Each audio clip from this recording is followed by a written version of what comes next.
Volcara Water Solution for hot water problems. Contact 9399906356. 23 నిమిషాల పాట, అదే 25 చరణాల పాట మా కోసం ఒకసారి.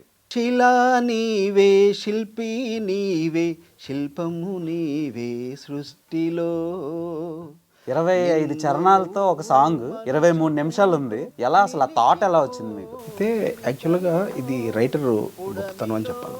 ఎందుకంటే తను నీదే పరవశించుట నేర్చు. కంపోజ్ చేయడానికి మీకు ఎంత టైం పట్టింది? అది కంపోజ్ చేయటం అంటే టోటల్గా ఆ పాట చేయడానికి 1 year పట్టింది సార్.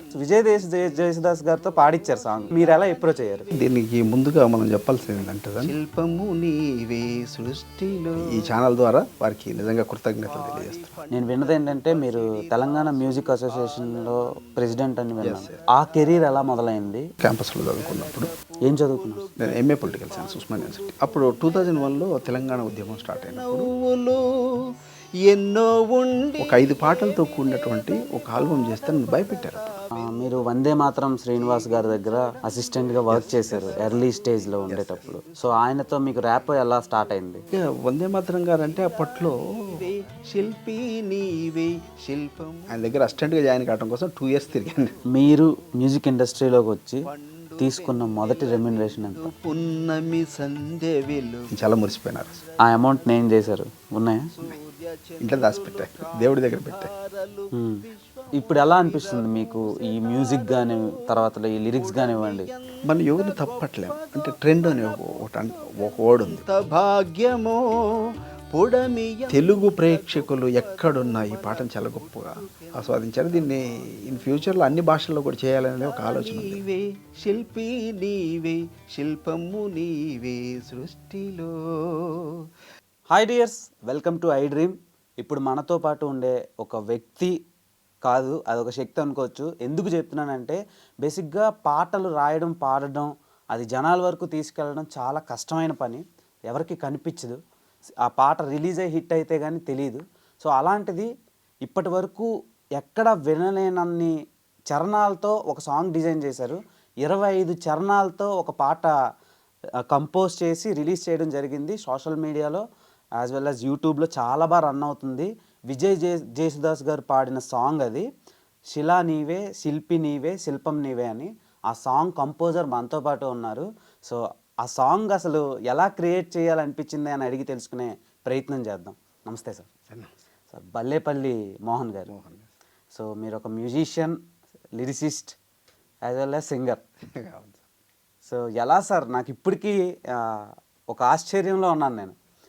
25 చరణాలతో ఒక సాంగ్ 23 నిమిషాలు ఉంది. ఎలా అసలు ఆ థాట్ ఎలా వచ్చింది మీకు? అయితే యాక్చువల్గా ఇది రైటర్ గొప్పతనం అని చెప్పాలి మనం. ఎందుకంటే తను ఒక పాటని 25 చరణాలు రాయటం అనేది అసలు ఒక లైఫ్ని, అంటే పుట్టుక మరణం, ఒక మనిషి జీవితాన్ని దాంట్లో రాశారు. అయితే అంత గొప్పగా రాశారు కాబట్టి దాన్ని అంత గొప్పగా మనం కంపోజ్ చేయగలిగామనేది. అంటే సాహిత్యంలో ఎంతైతే విలువలతో కూడిన సాహిత్యం ఉంటుందో, ఎంతైతే దాంట్లో గొప్పతనం ఉంటుందో, ఆ గొప్పతనం తగ్గట్టుగా మనకు కూడా ఆ స్పందన ఉంటుంది కాబట్టి అంత గొప్పగా వస్తుంది. ఇంచుమించు 6 లక్షల మందికి పైగా దగ్గరలో చూస్తున్నారు సాంగ్ని. 1 million పైనే, అంటే చాలా మంది పెట్టారు దాన్ని. అవునవును, చాలా ఛానల్స్లో పెట్టారు. నేను చూసే ఛానల్లో 6 lakhs ఉంది. మీరు ఇంకో ఛానల్ గురించి చెప్తున్నారు, అందులో 1 million ఉంది. సో ఇలా రకరకాల ప్లాట్ఫామ్స్లో రిలీజ్ అయ్యి నెంబర్ ఆఫ్ వ్యూస్ వస్తున్నాయి. అండ్ ఆ సాంగ్ కంపోజ్ చేయడానికి మీకు ఎంత టైం పట్టింది? అది కంపోజ్ చేయటం అంటే టోటల్గా ఆ పాట చేయడానికి 1 year పట్టింది సార్. అది టోటల్గా అంటే ఒక రూపాన్ని తీసుకురావడానికి చాలా దానికి. ఎందుకంటే 25 చరణాలు దాన్ని కంపోజ్ చేయటం అంటే అంత ఆషామాషం కాదు. యాక్చువల్గా ఇది గిన్నిస్ బుక్ రికార్డ్ కావాలో అవుతుందండి. ఇప్పుడు వరకు నేను వరల్డ్లో ఎంత పెద్ద సాంగ్ నేను ఎప్పుడు వినలేదు. ఫస్ట్ ఆఫ్ ఆల్ 23 నిమిషాల సాంగ్ ఎక్కడైనా 23 నిమిషాలు ఉంటుందా? ఒక షార్ట్ ఫిలిం లేదంటే వెబ్ ఫిలిం ఉండే అంత సాంగ్ ఉంది. సో సినిమాలో ఒక పావువంతు పార్ట్ సాంగే ఉంటుంది ఈ సాంగ్ సినిమాలో పెడితే. సో ఈ సాంగ్ ఓకే, బాగా వ్యూస్ వెళ్తుంది. మీరు కష్టపడి పని చేశారు, 1 year అంటున్నారు. ప్రతిదీ ఒక ఆశ్చర్యంలో ముంచే విధంగా ఉన్నాయి ఈ సాంగ్ డీటెయిల్స్ అన్నీ తెలుసుకుంటుంటే. ఇంకొక హైలైట్ థింగ్ ఏంటంటే జయసుదాస్ గారితో పాడిచ్చారు సాంగ్. సో ఆయన ఎలా అగ్రి అయ్యారు, మీరు ఎలా అప్రోచ్ అయ్యారు? అయితే యాక్చువల్గా దీనికి ముందుగా మనం చెప్పాల్సింది ఏంటంటే దాన్ని ఒక రైటర్, ప్రొడ్యూసర్ మెయిన్ ఇంపార్టెంట్. బొమ్మకు మురళి గారని ఒక పెద్ద ప్రొడ్యూసర్ ఆయన ఈ పాట నాకు ఫస్ట్ ఇచ్చినప్పుడు ఆయన ఒకటే చెప్పాడు, నాకు దీన్ని చాలా ఖర్చు పెట్టాం మోహన్ గారు, ఈ పాట రిలీజ్ అయ్యి జనాల్లోకి వెళ్ళాలి, నాకు డబ్బులు ఆశించేయట్లేదు, ఇది ప్రజల్లోకి వెళ్ళి ప్రజలు చైతన్యం అయితే చాలు, ప్రజల ఆలోచన. అంటే ఇప్పుడున్న మానవ సంబంధాలు చాలా కొలాప్స్ అయిపోతున్న ఈ సమాజంలో ఈ పాట ద్వారా కొంతమంది అయినా ఆలోచిస్తారు అనే దాని మీద ఆయన చెప్పారు. నిజంగా ఐ డ్రీమ్ ఈ ఛానల్ ద్వారా వారికి నిజంగా కృతజ్ఞతలు తెలియజేస్తున్నాను. సో మీరు బేసిక్గా రాయడం, పోయెట్ అనేటోడు రాయడం మొదలు పెడితే కొన్ని పుస్తకాలే రాయగలరు, అలాంటి టాలెంటెడ్ పోయెట్స్ ఉన్నారు. సో ఆ పోయట్రీని జనాలకి సులువుగా అర్థమయ్యేలా అందించింది మ్యూజిక్. సో ఆ మ్యూజిక్ మీరు 25 చరణాలతో కూడుకున్న ఈ సాంగ్ని కంపోజ్ చేయడం అనేది నాకు తెలిసి అయితే చాలా కాంప్లికేటెడ్. అది కూడా అంత పెద్ద లెజెండరీ సింగర్ని పెట్టుకొని తర్వాత ఇంత వెనక ప్రొడక్షన్ పెట్టుకొని 1 year ట్రావెల్ అవడం అనేది ఇంపాసిబుల్ థింగ్. దానికి నిజంగా నేను నా 2 చేతులు లెగిస్తున్నాయి పైకి ఆటోమేటిక్గా. ఫస్ట్ ఆఫ్ ఆల్ ధన్యవాదాలు. సో ఈ అప్రిషియేట్ చేసే అంత స్థాయి కూడా నాకు లేదు sir, first of all. So ఈ సాంగ్కి ఎంత బడ్జెట్ అయ్యింది సార్? అంటే బడ్జెట్ చాలా చాలా ఖర్చు పెట్టాను సార్. అంటే ఒక 6.5-7 లక్షల దాకా ఖర్చు అయింది సార్ ఒక సాంగ్కి. ఓకే. అంటే యాక్చువల్గా ఏంటంటే ఇది లెజెండరీ సింగర్ అయినటువంటి విజయ్ గారు పాడారు కదా, వారు ఆ పాట వినేసి ఆయన పాడాలని ఉంది, కాకపోతే చాలా కన్విన్స్ చేసాము. ఆయన కూడా చాలా సమాజానికి ఉపయోగపడే సాంగ్ కాబట్టి మా దగ్గర చాలా తక్కువ మేము అమౌంట్ తీసుకొని చేశారు ఆయన. నిజంగా ఆయనకి హ్యాట్సప్ నిజంగా. ఎందుకంటే అంత బిజీ, చాలా గొప్ప సింగర్ కదా. ఆయన్ని జేసుదాస్ని చూసినట్టే ఉంది. జేసుదాస్ గారిని చూసిన ఆ వాయిస్, యంగ్లో ఉన్నటువంటి జేసుదాస్ గారు అప్పట్లో పాడిన పాటలు ఎలాగైతే ఉంటుందో, మనం ఆయన ఫేస్ చూపించకపోతే నిజంగా జేసుదాస్ గారు పాడినట్టుగా ఉంది. అంటే మేము సింగర్ని కూడా సెలెక్ట్ చేయడంలో చాలా తర్జన పడ్డాం. యాక్చువల్గా ఈ పాటను జేసుదాస్ గారితో పాడియాలని చాలా ప్రయత్నం చేశాం. అంటే మాకు ఆ అవకాశం దక్కలేదు, అది ఉండే. అయితే అంత స్థాయిలో కూడా విజయ్ గారు పాడారు. నిజంగా హ్యాట్సప్ విజయ్ గారికి, విజయ్ జేసుదాస్ గారు. So and coming to your music journey, నేను విన్నది ఏంటంటే మీరు తెలంగాణ మ్యూజిక్ అసోసియేషన్లో ప్రెసిడెంట్ అని విన్నాను. సో ఆ కెరీర్ ఎలా మొదలైంది? అంటే ఫస్ట్ తెలంగాణ కంటే ముందు నేను చదువుకునేటప్పుడు క్యాంపస్లో చదువుకున్నప్పుడు. ఏం చదువుకున్నారు? నేను MA political science, Osman university. Okay. అయితే అప్పుడు 2001లో తెలంగాణ ఉద్యమం స్టార్ట్ అయినప్పుడు తెలంగాణ మలిదశ ఉద్యమానికి ఫస్ట్ పాటలు చేసింది నేను. అంటే అప్పుడు దగాపడ్డ తెలంగాణ అనే ఒక క్యాసెట్ చేశాను. దాంట్లో వానమ్మ పాట జయరాజ్ గారు రాశారు. ఆ పాట కూడా చాలా ప్రభావితం చేసింది జనాల్ని, అంటే ఆలోచింపజేసింది. ఒక 5 పాటలతో కూడినటువంటి ఒక ఆల్బమ్ చేస్తే నన్ను భయపెట్టారు అప్పుడు. దగాపడ్డ తెలంగాణ అంటే ఇప్పుడులాగా లేదు కదా, అప్పుడు తెలంగాణ అంటే భయపడే రోజులు అప్పుడు. ఆ టైంలో ఆ పాట చేశాను, ఆ క్యాసెట్ చేసి రిలీజ్ చేశాను. చాలా అంటే ఉద్యమానికి చాలా ఉపయోగపడ్డ క్యాసెట్ అది. అక్కడ నుంచి స్టార్ట్ అయింది నా కెరీర్. ఇంచుమించు ఎన్ని పాటలు చేశారు సార్ ఇప్పటి వరకు మీ కెరీర్? ఒక 20 ఏళ్ళు అవుతుంది అనుకుంటా స్టార్ట్ అయ్యి. నేను కొన్ని వేల పాటలకి కంపోజ్ చేశాను, కొన్ని వేల పాటలు కంపోజ్ చేశాను, కొన్ని వందల పాటలు పాడాను నేను. కొన్ని అంటే 10లలో నేను పాటలు రాశాను. అంటే యాక్చువల్గా పాటలు రాయటం కూడా ఇంట్రెస్ట్ నాకు. కాకపోతే అదొక కళ కదా. పాట రాయటం అంటే ఒక చిన్న పదం రావాలంటే 3 రోజులు పట్టవచ్చు, 10 రోజులు పట్టవచ్చు, సడన్గా రావు. కాబట్టి మనం ఏంటంటే అన్నీ మనమే చేయలేము కాబట్టి నేను మెయిన్ ఏంటంటే సింగింగ్, కంపోజింగ్, ఈ 2 మీద బేస్ చేసుకొని వెళ్తున్నాను. Super sir. మీరు వందే మాతరం శ్రీనివాస్ గారి దగ్గర అసిస్టెంట్గా వర్క్ చేశారు ఎర్లీ స్టేజ్లో ఉండేటప్పుడు. సో ఆయనతో మీకు ర్యాప్ ఎలా స్టార్ట్ అయింది? వందే మాతరం గారు అంటే అప్పట్లో ఆయన చాలా బిజియెస్ట్ పర్సన్. అప్పుడు చాలా సినిమాలు చేస్తున్న టైంలో, మాది ఖమ్మం కాబట్టి వారిది కూడా ఖమ్మమే. అలా మా జర్నీలో ఆయన్ని పట్టుకోవడానికి 2 years పట్టింది. ఆయన దగ్గర అసిస్టెంట్గా జాయిన్ కావడం కోసం 2 ఇయర్స్ తిరిగాను. 2 ఏళ్ళు 2 ఇయర్స్ తిరిగాను జాయిన్ కావడం కోసం. అంటే అప్పుడు ఆయన అప్పట్లో బిజీ ఉండేది, చాలా బిజీ పర్సన్. అప్పట్లో ఈ కమ్యూనికేషన్స్ లేవు. వాస్తవంగా ఏంటంటే ఈ వాట్సాప్లు లేవు, యూట్యూబ్లు ఇవన్నీ లేవు. ఓన్లీ ల్యాండ్ ఫోన్స్ ఉండేది, ఫోన్ కూడా లేదు జనరల్గా. ఆ టైంలో ఆయన పట్టుకొని, అంటే చెన్నైలో ఉండేది సార్.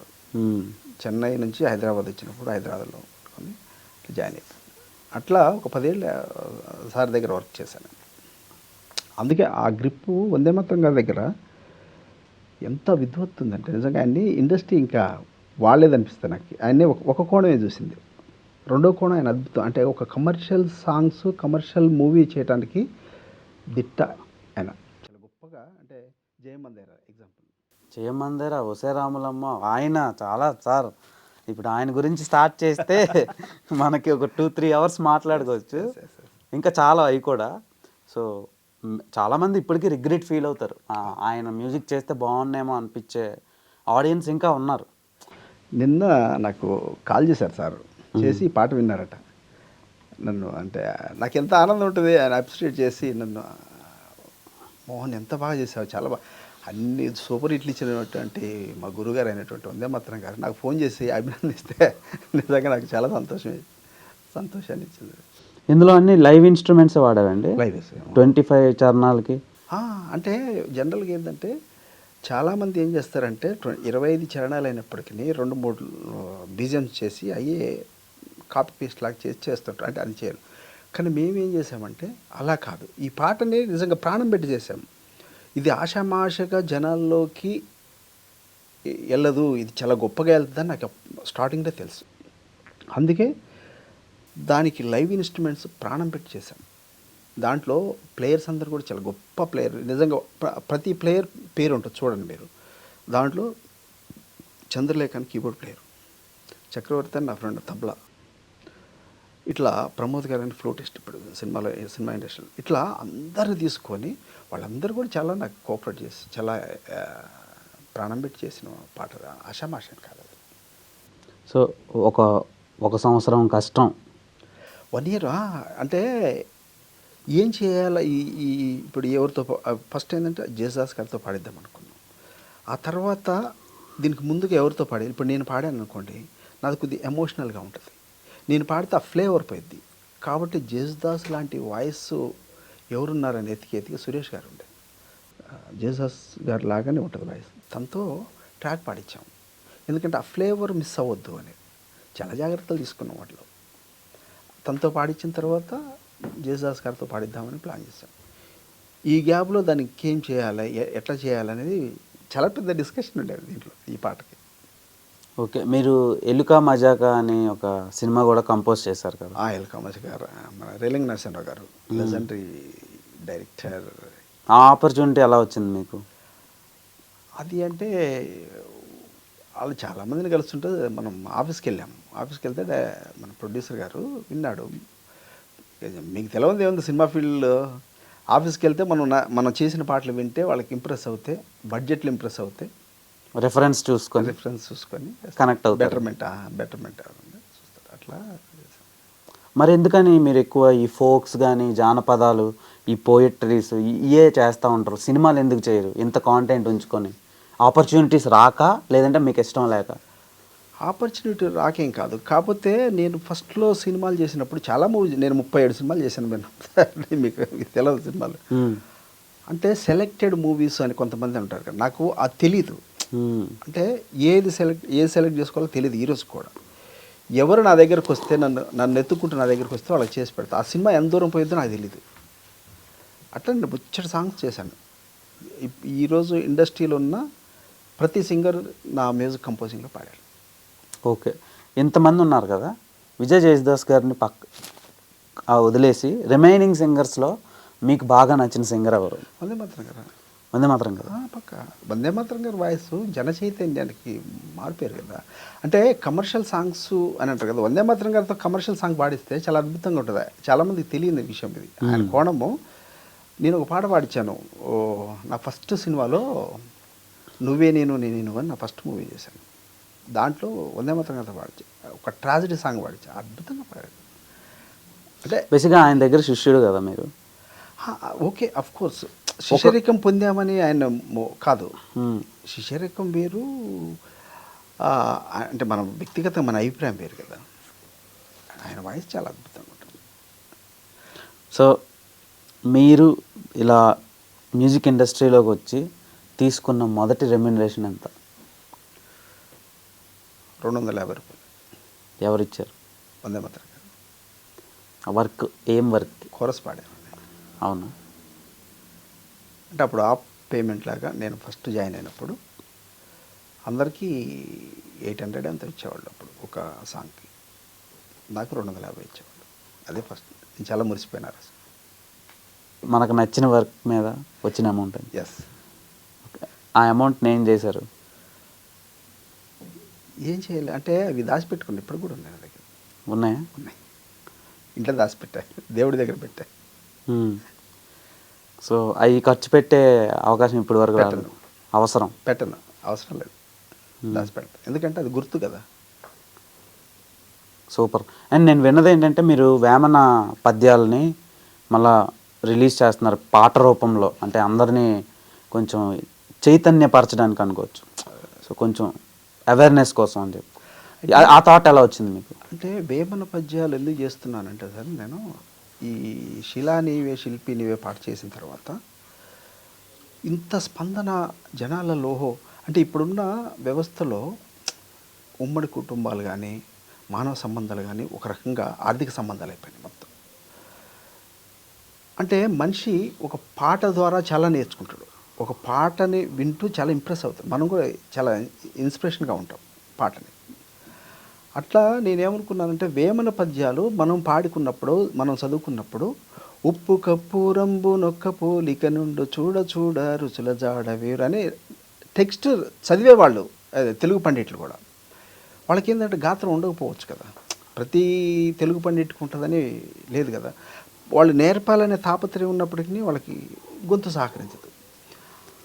అయితే నేను చిన్నప్పుడు నేర్చుకున్నప్పుడు ఒకటి రెండు పద్యాలే నాకు ఎంతో కంఠస్థం చేస్తూ వచ్చేది. ఇప్పుడున్న అంటే రాబోయే జనరేషన్కి కానీ ఇప్పుడున్న జనరేషన్ కానీ పిల్లలకి ఇప్పుడు కూడా తెలుగు పద్యాలు ఉన్నాయి అవి. ఉప్పు కప్పు నిన్న కూడా చూశాను ఒక మా చుట్టాలింటికి వెళ్తే, పిల్లలు అంటే వాళ్ళు ఎంత పాష్గా ఇంగ్లీష్ మాట్లాడినా తెలుగులో ఉప్పు కప్పురం చదవాల్సిందే.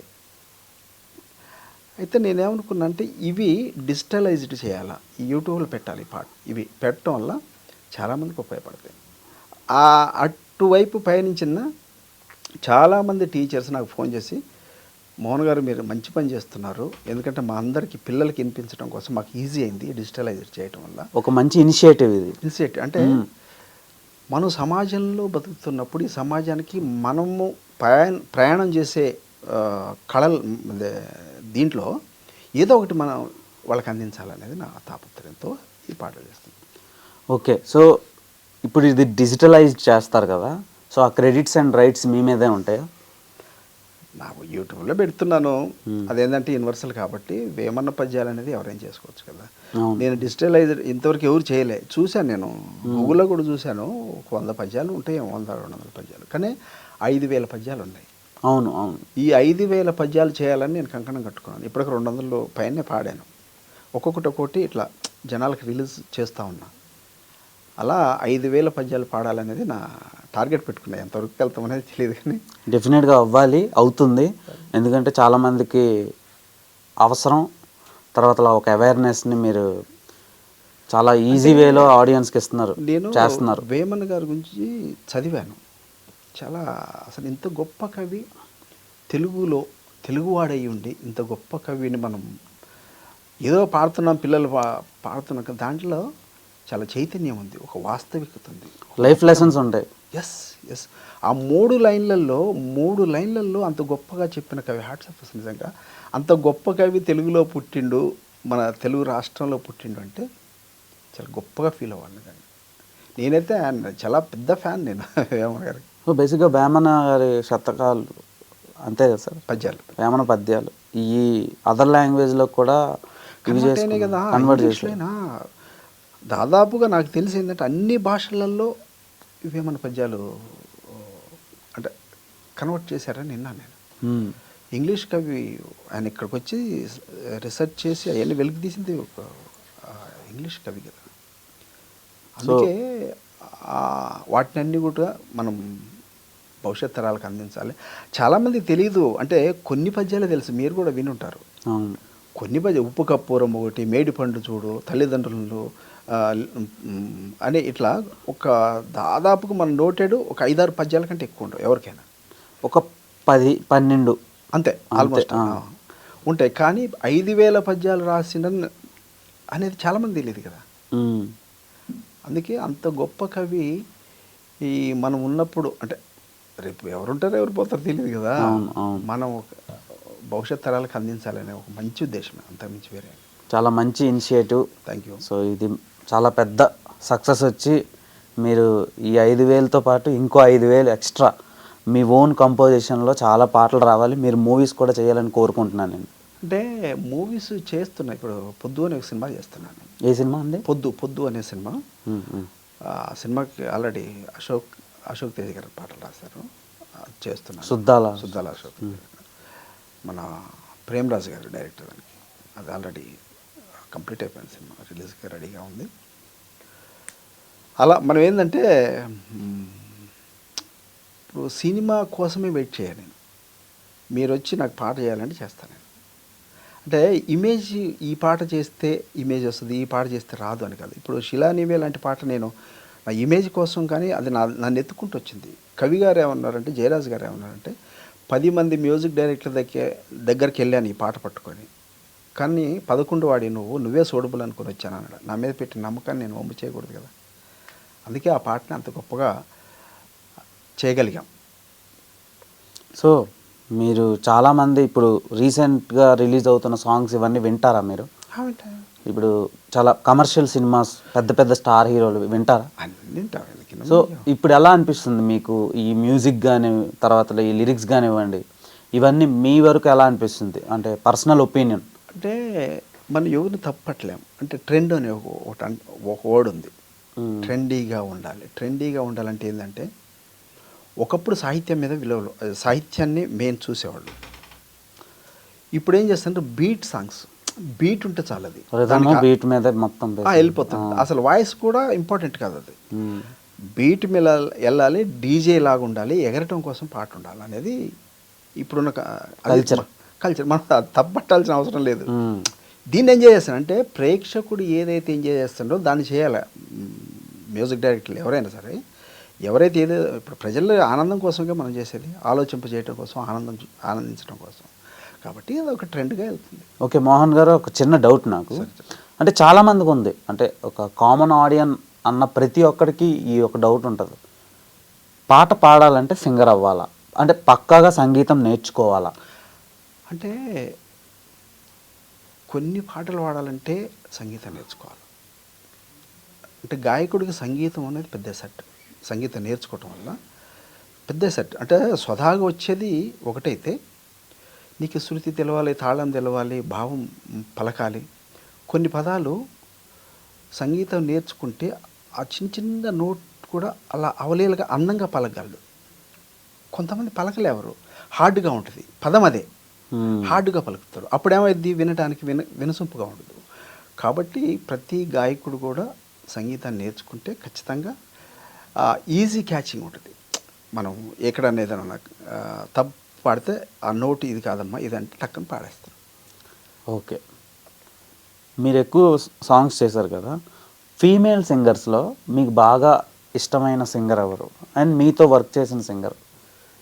మాతో వర్క్ చేసిన వాళ్ళు కాదు, నేను పాడించిన సింగర్ అంటే చిత్రమ్మతో పాడించాను నేను.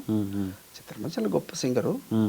అంటే ఇప్పుడున్న అంతకుముందు అంటే లతా మంగేష్కర్ చాలా గొప్ప సింగర్. ఓకే, గానకోకిల భారత సూపర్, చాలా గొప్ప సింగర్. అంటే నేషనల్ వైడ్గా ఆమె చాలా గొప్ప సింగర్. కాబట్టి అలాంటి సింగర్లు మళ్ళీ ఉండరు. అంటే నెక్స్ట్ జనరేషన్లో ఎవరైనా రావచ్చేమో కదా. అంటే ఇప్పుడు ఎవరైనా పాడొచ్చు కదా. అప్పుడు కొంతమందే పాడేవాళ్ళు, అంటే సింగర్ అనేవాళ్ళు. ఇప్పుడు బాలుగారు ఉండు, జేసుదాస్ గారు ఉండు, వీళ్ళు పాడితేనే పాటలాగా ఉండేది, వాళ్ళే న్యాయం చేసేవాళ్ళు. ఇప్పుడు అట్లేదు కదా. కంపోజింగ్ ఈజీగా ఉంది, పాడేవాళ్ళు ఇప్పుడు చాలామంది పాడుతున్నారు, ఏమీ తెలియని వాళ్ళు కూడా పాడుతున్నారు. శృతి తాళం తెలిసిన ప్రతి వాళ్ళు పాడచ్చు ఇప్పుడున్న పరిస్థితులు, ఇప్పుడున్న టెక్నాలజీ. సో ఈ టెక్నాలజీ మ్యూజిక్ ఇండస్ట్రీని ఎంతవరకు రెవల్యూట్ చేసింది అని మీరు అనుకుంటున్నారు? అంటే దీనివల్ల చాలామందికి అవకాశాలు వచ్చినాయి వాస్తవం చెప్పాలంటే. ఒకప్పుడు భయపడేవాళ్ళు, ఇప్పుడు ఏమవుతుందంటే ప్రతి వాళ్ళు ఆశాజనకంగా ఉన్న ఆశాజీవులు నేను ఒక పాట పాడాలి, ఒక పాట చేసుకోవాలంటే ఈజీ మెథడ్స్ వచ్చినాయి కాబట్టి ప్రతి వాళ్ళకి అవకాశం వచ్చింది. ప్రతి వాళ్ళకి యూట్యూబ్లు పెట్టుకుని చూశారు ఇప్పుడు. ఒకప్పుడు ఒక రైటర్ కానీ ఒక సింగర్ కానీ అంటే పాపం తన పాట రాసుకోవాలన్నా ఒక పాట పాడాలన్నా ఖచ్చితంగా సంగీత దర్శకుడిని కలవాలి. సంగీత దర్శకులు అప్పుడు ఎలా ఉండేది అంటే అతను సూటబుల్ అయినా పాడించలేని పరిస్థితిలో ఉన్నారు. అంత అంటే ఈ బాలుగారు పాడాలి, లేకపోతే మనుగారు పాడాలి, ఇట్లా ఉండేది. ఇప్పుడు అట్లా లేదు, ఎవరైనా పాడుకోవచ్చు. ఎవరు హిట్ అయితే ఎప్పుడు వచ్చామన్నది కాదన్న, బుల్లెట్ దిగిందా లేదని రాలేదు. అట్లా ఎవరు పాట హిట్ అయితే వాళ్ళు లైమ్ లైట్లో మీరు కూడా చూస్తున్నారు కదా. అంటే నేను ఒక మ్యూజిక్ డైరెక్టర్గా మీ పర్సెప్షన్ ఏంటి అని తెలుసుకోవడానికి అడిగి. వాస్తవమే కదా. ఇప్పుడు అందరికి అవకాశాలు వస్తున్నాయి, అందరు కూడా ఒకళ్ళ మీద ఒకళ్ళని పోయి కలవకుండా వాళ్ళు ఓన్గా చేసుకుంటున్నారు కదా. యూట్యూబ్ ఒకటి చాలా ప్రోగ్రామింగ్ ఈజీ అయిపోయింది, ఈజీగా అయిపోయింది. సో మాస్టరింగ్ అండ్ మిక్సింగ్ ఇవన్నీ. ఒకప్పుడు పాట చేయాలంటే వారం 10 రోజులు పట్టేది, ఇప్పుడు 1 డేలో సాంగ్ చేసేస్తున్నారు.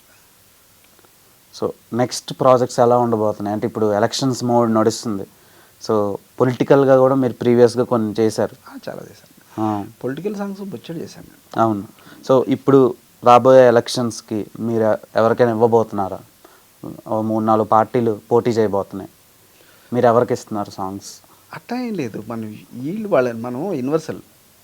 అంటే ఈ పొలిటికల్ అనేది ఎవరు పిలిచినా ఎవరికి అవసరం ఉంటారో మనం చేస్తాం. ఇప్పుడు ఆంధ్ర ఎలక్షన్స్ వస్తున్నాయి, చాలామంది అప్రోచ్ అవుతున్నారు, అవన్నీ చేసిస్తాం మనం. అది ఈ పార్టీ ఆ పార్టీ అనేది ఏముండదు.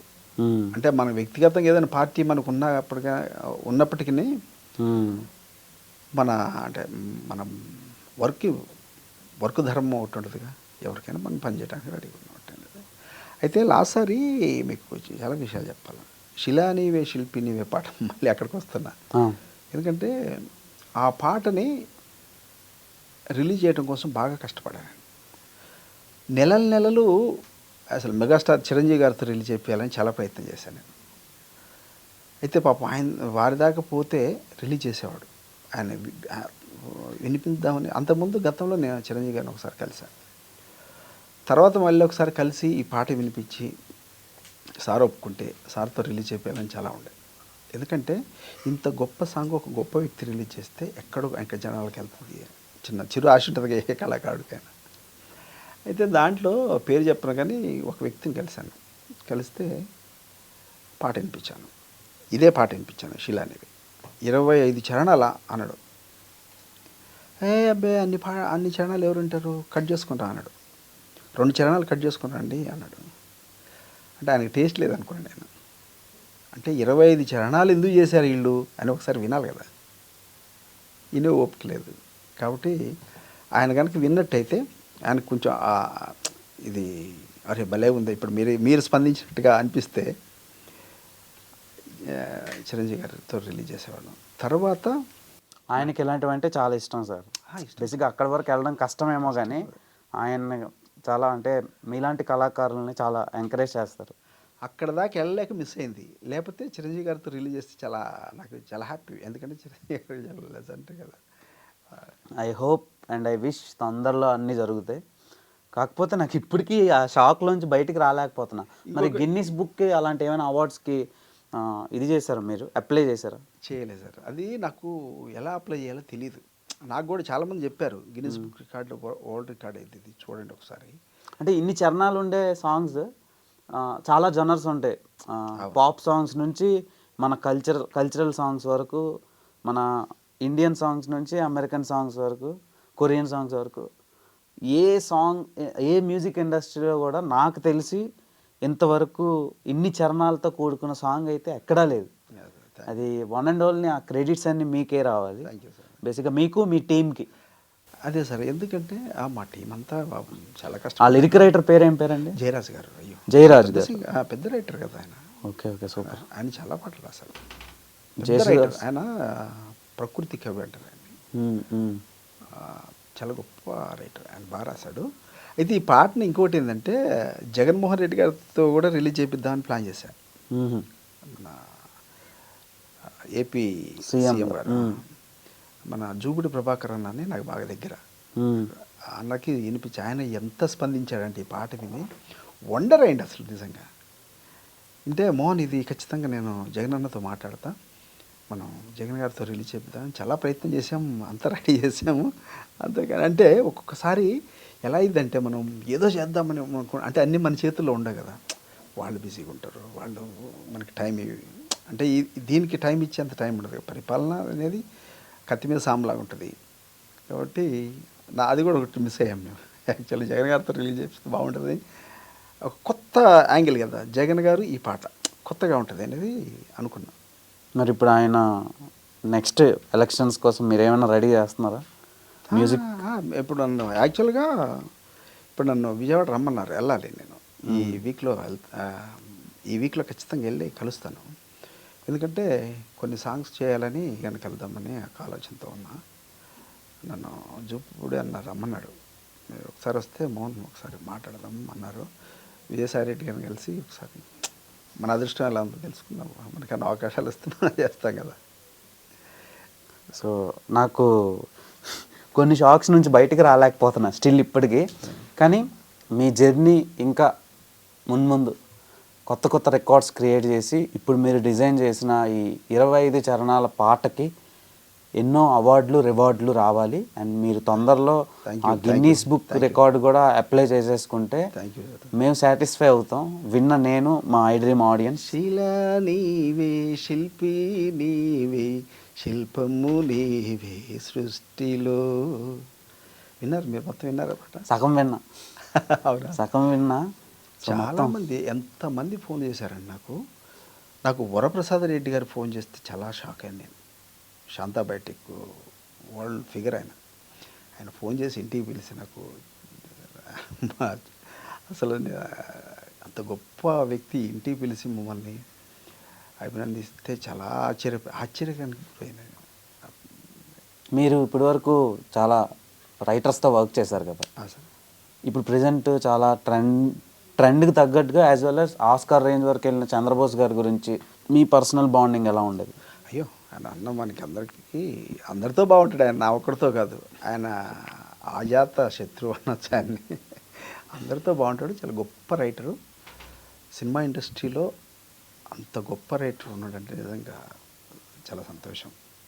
ఎందుకంటే సిరివెన్నెల గారిది ఒక కోణం అయితే చంద్రబోస్ గారిది ఒక కోణం, కానీ ఎంత చిన్న చిన్న పదాలతో చాలా గొప్పగా రాస్తాడు, అందరికీ అర్థమయ్యేటట్టు. ఆయనలో గొప్పతనం అదే కదా. తర్వాత అందరికి అర్థమవుతుంది, కమర్షియల్గా వర్కౌట్ అవుతుంది, సింగర్కి పేరు వస్తుంది, మ్యూజిక్ డైరెక్టర్కి పేరు వస్తుంది, ఆ అన్నిటికి కలిపి ఒక అవార్డు కూడా వస్తుంది. సో ఇన్ని క్రియేట్ చేస్తున్నారు కాబట్టి. ఆస్కారు ఇంకా 100 సంవత్సరాల తర్వాత వస్తుందో రాదో తెలియదు, కానీ తెలుగు లిరిక్స్కి, తెలుగు సంగీత దర్శకుడికి ఆస్కార్ రావటం అనేది ఎంత గొప్ప. నిజంగా మనం ఉన్నప్పుడు ఆస్కార్ను చూసాం, తెలుగు ఇండస్ట్రీకి ఆస్కార్ రావటం అనేది చాలా గొప్ప వరం లాంటిది నిజంగా. అది నిజంగా బోసన్కి, అదేవిధంగా కీరవాణ గారికి. నిజంగా మీకు ఇష్టమైన మ్యూజిక్ కంపోజర్ ఎవరు ఇన్ రీసెంట్ టైమ్స్లో? రీసెంట్గా మ్యూజిక్ డైరెక్టర్ మీకు ఇష్టమైన మ్యూజిక్ ఇప్పుడు గతంలోనా? Past present? ఇళయరాజా గారు గొప్ప, అంతే. సో మీరు తర్వాత ఇప్పుడు ట్రెండ్ అంటే రెహమాన్ గారు. మీరు ఎవరిని ఇన్స్పైర్ అయ్యి మ్యూజిక్ ఇండస్ట్రీలో అడుగుపెట్టారు? వందే మాత్రం గారు. ఇంకా అది ఏంటంటే నేను గొప్పలుగా చెప్పను, కానీ నా ఇన్స్పిరేషన్ వందే మాత్రం గారు. ఇప్పుడు ఎవరు తిట్టుకోకపోయినా, నన్ను ఎవరైనా తిట్టుకున్నా ఏంది అని అనుకోవచ్చు, కానీ వందే మాత్రం గారిని చూసా నేను ఇండస్ట్రీకి వచ్చాను. ఆయన దగ్గరే జాయిన్ అయ్యాను, ఇంకా వేరే కాడ వర్క్ చేయాలి నేను. దాని తర్వాతనే మళ్ళీ కంపోజింగ్కి వచ్చాను. నేను కంపోజింగ్కి వచ్చి నా వర్క్స్ నేను చేసుకున్నాను. నాకు ఇంకొకళ్ళ దగ్గర పోవటం కూడా తెలియదు. ఓకే. ఫ్యామిలీ సార్, మీ ఫ్యామిలీ ఎలా? పాప అక్షర, బాబు సిద్ధార్థ్, మా వైఫ్ పద్మలత, పాప బాబు, నేను. Settled? Happy. Okay, super sir. Settled అంటే ఏంటి? సెటిల్డ్ అంటే అదే మ్యారేజ్ లైఫ్ అంత హ్యాపీ కదా. ఓకే. అంటే మనం ఇష్టమైన పని చేస్తున్నప్పుడు ఏది కష్టం కాదు. ఇష్టం లేని పని ఏది చేసినా మనం అమెరికా నుండి కోట్లు సంపాదించినా ఇష్టం లేకపోతే ఇప్పుడు చాలామంది చూస్తాం కదా, కోట్లు సంపాదించిన వాళ్ళు కూడా ఇక్కడికి వచ్చి మ్యూజిక్ని ఏదో చిన్న చిన్న మ్యూజిక్ చేసుకోవడానికి తాపత్రయపడతా ఉంటారు. కోట్ అని పక్కన పెట్టి వస్తారు, స్టేటస్ని వాళ్ళ మనీని పక్కన పెట్టి తిరుగుతూ ఉంటారు. చెప్పులు వేసుకుని ఒక కారులో కూడా రారు వాళ్ళు. నా దగ్గరికి చాలామంది కలెక్టర్స్ వచ్చేవాళ్ళు. వాళ్ళని చూస్తే చిన్న పిల్లగాళ్ళగా రాసుకొని మోహన్ గారు ఈ పాట చేద్దాం. నేనైతే మనం కలెక్టర్ని కలవాలంటే ఎంత కష్టం. వాళ్ళు మన దగ్గరికి వచ్చి అంటే నిజంగా కళ గొప్పది అని చెప్పాలా. అంటే ఇక్కడ వ్యత్యాసాలు లేకుండా, హోదాలు లేకుండా కళ ఎంత సమానంగా, అంటే అంత పెద్ద వ్యక్తి మన దగ్గరకు వచ్చి పాడంటే మన కంపోజింగ్ కోసం వస్తే మనకి ఎలా అనిపిస్తుంది, అరే ఇంత పెద్ద వ్యక్తులు మన దగ్గరకు వస్తున్నారని ఉంటుంది. సో ఇంకా అలాంటి వాళ్ళు చాలామంది రావాలి. అండ్ మీరు కూడా ఈ జనరేషన్కి అంటే శిలా నీవే శిల్పం నీవే అనేది చాలామందికి రీచ్ అయింది. కానీ యంగ్ జనరేషన్కి, ఇన్స్టాగ్రామ్ జనరేషన్కి కూడా లోతుగా వెళ్ళిపోవాలి. మీ వేమన పద్యాలు అన్నీ 5000 పద్యాలు అన్నీ కంప్లీట్ అయిపోయినాక మళ్ళీ మనం కూర్చుని ఒక ఎక్స్క్లూజివ్ చిట్ చాట్ చేయాలని మనస్ఫూర్తిగా కోరుకుంటున్నాను. Wish you all the very best for your future projects. Thanks for giving your precious time to I dream. 23 నిమిషాల పాట, అదే 25 చరణాల పాట మా కోసం ఒకసారి. శిలా నీవే శిల్పి నీవే శిల్పము నీవే సృష్టిలో, నిన్ను నువ్వు మలుచుకుంటూ నిలిచిపో చరితలో, పుడమిలో అణువణువు నీదే పరవశించుట నేర్చుకో, జీవితం ఇక మళ్ళీ రాదు సార్థకం చేసుకో, శిలా నీవే శిల్పి నీవే శిల్పము నీవే సృష్టిలో, పాడి పంటలు పసిడి రాసులు ఆలమందలు పాలధారలు, గరక పువ్వులు గడ్డి పాన్పులు తుమ్మెదలు తూనీగ నవ్వులు, ఎన్నో ఉండి ఏమి లేదని బాధపడతావెందుకు, జీవించడంలో ఉన్న మధురిమ తెలుసుకోలేవెందుకో, శిలా నీవే శిల్పి నీవే శిల్పము నీవే సృష్టిలో, పండు వెన్నెల నిండు పున్నమి సంధ్య వెలుగులు ఇంద్రధనసులు, సూర్య చంద్రులు క్రాంతిధారలు విశ్వమున విరబూసె తారలు, పుడమి ఎంత గొప్పదో మన పుట్టుకెంత భాగ్యమో, పుడమి ఎంత గొప్పదో మన పుట్టుకెంత భాగ్యమో, శిలా నీవే శిల్పి నీవే శిల్పము నీవే సృష్టిలో, నిన్ను నువ్వు మలుచుకుంటూ నిలిచిపో చరితలో, పుడమిలో అణువణువు నీదే పరవశించుట నేర్చుకో, జీవితం ఇక మళ్ళీ రాదు సార్థకం చేసుకో. అంటే ఎంత గొప్ప రాశాడు, ఎంత గొప్ప థాట్ అది. అంటే శిలా నీవే శిల్పి నీవే శిల్పం నీవే, జీవితం ఒక్కసారే ఉంటుంది, దాన్ని సార్థకత చేసుకో అని చెప్పాడు. ఎంత గొప్ప చెప్పాడు. ప్రతి మనిషికి కూడా కనెక్ట్ అయ్యే పాట. అందుకే మనం చిన్న యూట్యూబ్ ఛానల్లో ఈ పాట పెడితే మిలియన్స్లో చూస్తారంటే 25 చరణాలు. చాలామంది నన్ను భయపెట్టారు, 20 చరణాలు ఎవరు చూస్తారన్నా అంటే, చూస్తారు చూడని చెప్పిన 25 చరణాలు పెట్టాము. అసలు విపరీతమైన ఫస్ట్ రోజు ఎలా ఉంది రెస్పాన్స్, డే బై డే ఎలా వచ్చింది? డే బై డే అంటే ఫస్ట్ రోజు 2000 మంది 3000 మంది చూశారు. అది పెద్ద ఫంక్షన్ పెట్టాం ప్రసాద్ ల్యాబ్లో. ఆ తర్వాత మెల్లమెల్లగా అంటే ఇది మౌత్ పబ్లిసిటీ ద్వారా వెళ్ళింది. ఈ పాట బాగుంది కాబట్టి ఒకళ్ళు కనెక్ట్ అయ్యారు. ఈ పాట అన్ని గ్రూపులలో ఉంటుంది ఈరోజు పాట. ఈ పాట ఏ గ్రూప్లో లేదు, పలానా గ్రూపులో లేదని చెప్పలేం, ప్రతి గ్రూప్లో ఉంది. నేను మొన్న మా చుట్టాల ఇంటికి వెళ్ళా. మా చుట్టాల ఇంటికి వేరే వాళ్ళు ఎవరో చెప్తారు, ఈ పాట ఎంత బాగుందో చూడు అని చూపిస్తుంటే, వాళ్ళు ఇతను మా రిలేటివ్ అని చెప్పుకోవటానికి వాళ్ళు ఆనందపడదు. జనరల్గా ఉంటుంది కదా. అవును అవును. వాళ్ళు ఈ పాట చాలా గొప్పతనం గురించి చెప్తుంటే మా చుట్టాలకి ఎట్టుంటుంది మా వాడని చెప్తారు కదా. మ్మ్. చెప్పేసరికి వాళ్ళకి మీ వాడా అని నిన్ననే జరిగింది ఈ విషయం. నిన్న మా చుట్టాల ఇంటికి వెళ్తే వాళ్ళు చెప్తున్నారు ఈ విషయం. అట్లా దాదాపుగా తెలుగు ప్రేక్షకులు ఎక్కడున్నా ఈ పాటను చాలా గొప్పగా ఆస్వాదించారు. దీన్ని ఇన్ ఫ్యూచర్లో అన్ని భాషల్లో కూడా చేయాలనేది ఒక ఆలోచన ఉంది. Hindi, Telugu, Tamil, Kannada, Malayalam, pan Indian song చాలామంది అడుగుతున్నారు వేరే భాషల్లో కూడా చేద్దామని. ఎందుకంటే మరి టైమ్ అండ్ చేయాలని ఒక ఆలోచన ఉంది. చూద్దాం, మన చేతిలో ఉంటుంది అంత. డెఫినెట్గా జరగాలి. సో ఈ లిరిక్స్లో ఉండే వాల్యూని మొత్తం అన్ని లాంగ్వేజ్ వాళ్ళకి తెలియాలని కోరుకుంటున్నాను. Thank you so much. Thank you sir. అదేవిధంగా మీకు ఈ ఐడ్రీమ్ సంస్థకి చాలా గొప్ప సంస్థ. ఈ సంస్థ నుంచి నన్ను ఈ ఐడ్రీమ్ ప్రేక్షకులందరినీ పరిచయం చేసినందుకు నిజంగా మీ అందరికీ కూడా నిజంగా ధన్యవాదాలు. Thank you so much sir. Thanks for coming. So చూసారు కదా మన బల్లేపల్లి మోహన్ గారి ఎక్స్క్లూజివ్ చిట్ చాట్. సో 25 చరణాలు కంపోజ్ చేసిన ఏకైక మ్యూజిక్ కంపోజర్. అట్ ప్రెజెంట్ ఫ్యూచర్లో వస్తారేమో తెలియదు, కానీ ఆ ట్రెండ్ని బ్రేక్ చేసే కంపోజర్స్ రావడం చాలా కష్టం. మేబీ రావచ్చు ఫ్యూచర్లో, కానీ ఫస్ట్ ఆయన పేరే ఉంటుంది రికార్డ్స్లో. సో ఇలాంటి మరిన్ని మోర్ ఇంట్రెస్టింగ్ వీడియోస్ని మిమ్మల్ని మీ వరకు తీసుకురావడానికి నేను మ్యాక్సిమం ట్రై చేస్తా. Until then keep watching our channel. Please do like, share, comment and subscribe to I dream.